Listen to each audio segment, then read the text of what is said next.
¿Qué tal? ¿Cómo les va? Quisiera reflexionar hoy acerca de un texto de Santo Tomás, donde él desarrolla el concepto del desprecio hacia los demás. En realidad él no habla sino de menosprecio. La palabra menosprecio, desprecio, proviene del latín pretium, que significa valor, fundamentalmente el valor económico. El desprecio es cuando uno rechaza a una persona o alguna cosa con o sin fundamento. Puede ser con fundamento. Por ejemplo, yo desprecio una comida en mal estado, es decir, le doy un valor pequeño, que no tiene valor. Vale decir que el desprecio puede ser fundado en la realidad de las cosas. Por eso, Tomás dice que en general no nos irritamos, o al menos no deberíamos irritarnos, si alguien nos desprecia por alguna razón objetiva. Vale decir que, por ejemplo, si yo doy un examen de matemáticas en la escuela y de 10 preguntas no respondo ninguna, entonces digamos que me lo merezco, entre comillas, el desprecio.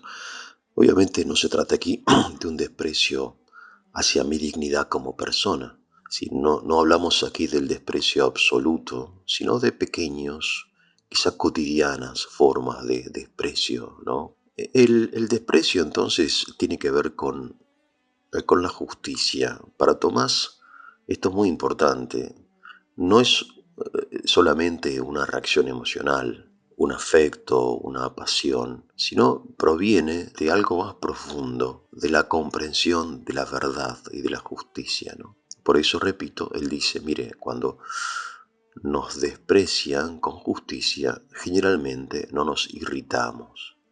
Es decir, si yo canto desafinado, no me puedo ofender si mi auditorio se tapa las orejas o se va. Ahora bien, el menosprecio de esto se trata, como ustedes se darán cuenta por la misma palabra menos, no parvus en latín, significa cuando uno disminuye el valor de la cosa.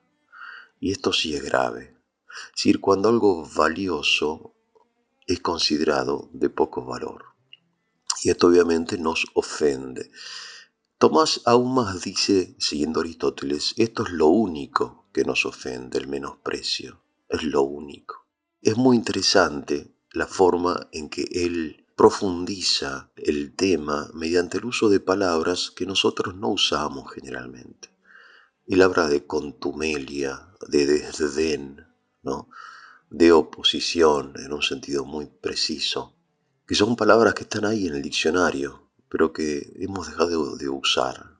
Lo que Tomás quiere es distinguir en el corazón del hombre diversas reacciones, ¿no? Por ejemplo, el desdén. El desdén es, en definitiva, sinónimo de menosprecio. Desdén proviene de desdeño, que a su vez proviene de digno, de dignidad, ¿no? Dignitas en latín. Es el desdén es cuando uno no reconoce la dignidad del otro, ¿no? Aquí ya no hablamos de precio, que tiene un sentido más económico, al menos hoy, sino de dignidad, ¿no? ¿Qué es la dignidad? La dignidad es una forma de excelencia, una bellísima palabra también, ¿no? La dignidad es una forma de excelencia y el hombre siempre busca la excelencia, siempre considera la excelencia y se siente excelente. El hombre se siente excelente porque entiende su condición de persona, es decir, que no somos algo, sino que somos alguien. Esta diferencia enorme que existe, ¿no?, entre ser cosa y ser persona, ¿no? Por otro lado, Tomás dice que uno puede sentir menosprecio por tres razones, interesante. La primera es la ignorancia, la segunda es la pasión y la tercera es la malicia. Claro, uno puede menospreciar algo porque lo ignora, porque desconoce su valor, ¿no? Es decir, si yo, por ejemplo, no entiendo nada de arte, ¿no?, de pintura, veo un cuadro, ¿no?, y no me parece de un gran pintor, quizá que tiene un valor económico enorme, ¿no?, y valor cultural también enorme, Sin embargo, para mí es un cuadro más. ¿Y por qué? Y porque yo, no, y yo ignoro su valor, lo desconozco, ¿no? Pero eso, la ignorancia no es algo fácil de superar y es algo muy, muy, muy frecuente entre nosotros, ¿no? Lamentablemente, que menospreciamos algunas cosas por ignorancia. Entonces, lo más prudente es decir, no me gusta. El no me gusta no es una afirmación de tipo objetiva, o sea, tratar de asumir al menos la responsabilidad en uno mismo, poner la razón de ese desprecio no en la cosa en sí, sino en uno mismo, ¿no? Me parece que es una actitud más cristiana, más humilde. Bien, sigamos.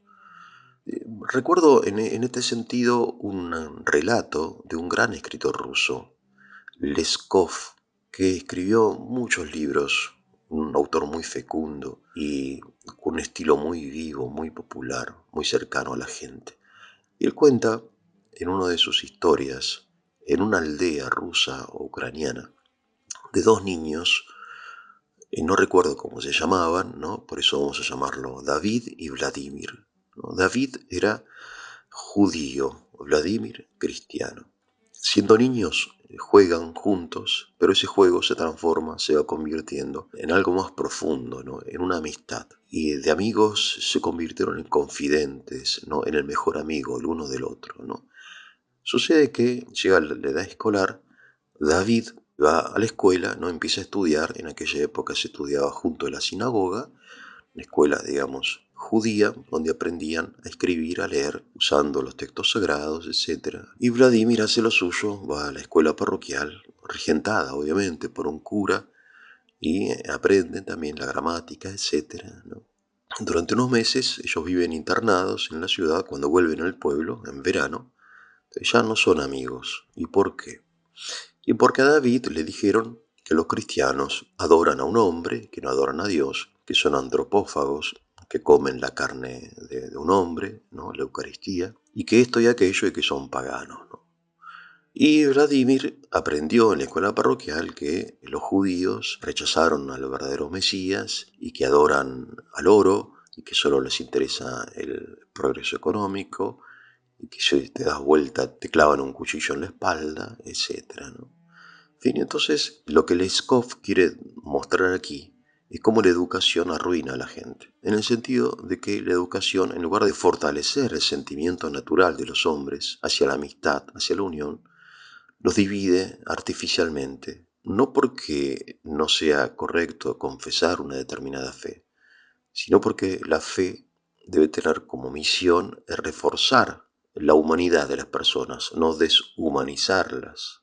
O sea, no ir en contra de esa amistad que habían forjado David y Vladimir, sino fortalecerla con las razones que encontramos en todas las religiones, ¿no? Y sin embargo, la educación muchas veces que nosotros recibimos no es una educación orientada al aprecio, sino orientada al menosprecio, ¿no?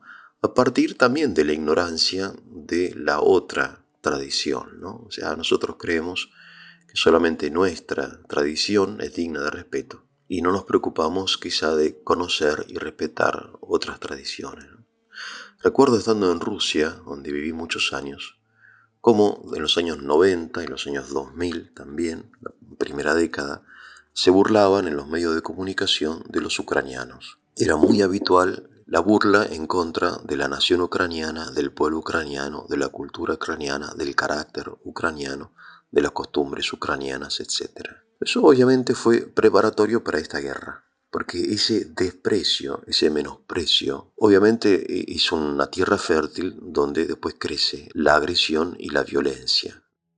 El desprecio, el menosprecio está muy presente en nuestra cultura. El racismo, por ejemplo, es una forma tremenda de menosprecio, ¿no? Como el blanco desprecia al negro, ¿no?